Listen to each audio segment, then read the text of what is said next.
She was a wife, a mother of 3 children, and she was addicted to painkillers. For Phyllis Bowerly, it started innocently enough. It started out with migraine headaches. At first, it was Tylenol 3, then Percocet. I would have a lot of energy. I would feel good about myself.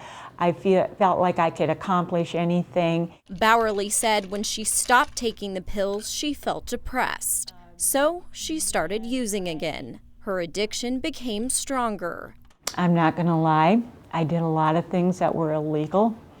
I stole script pads from the doctor's office when I went in, wrote my own scripts.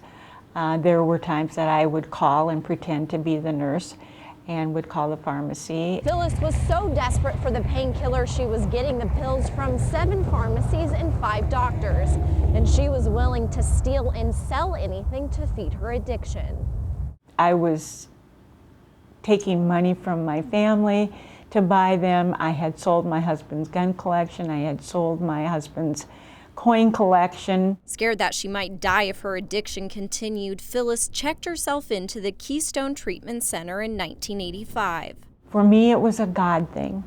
It was God telling me, if you want to be a mom, if you want to try and have a normal life again, you need to do something positive. But even when Phyllis started treatment, she was lying about which drugs she was using. I remembered the pain, I remembered the fear, I remembered not being able to keep anything in and not keep anything down. I remember the shakes, I remember being tied, my hands being tied to the side of the bed. Her health took a turn for the worse. Doctors didn't think I would make it through the first 24 hours. Phyllis spent 5 grueling days in the hospital, followed by a month of rehab at Keystone to become drug-free. Those who treat drug addiction like registered nurse Pat Gakey are now seeing a different kind of addict. We're certainly seeing younger kids being addicted to opioids. Melanie Olson, the head counselor at the Keystone Treatment Center, says kids are finding different ways to get their hands on prescription drugs. It's a sad thing, but many times the kids are getting them not only in school but at home. You know, like the commercial says, you know, it's in your medicine cabinet. Today, Phyllis Bowerly has been clean for 29 years. God is good because I came home and I went back to college and I got my education, and now I'm helping people that have the same addiction as I do.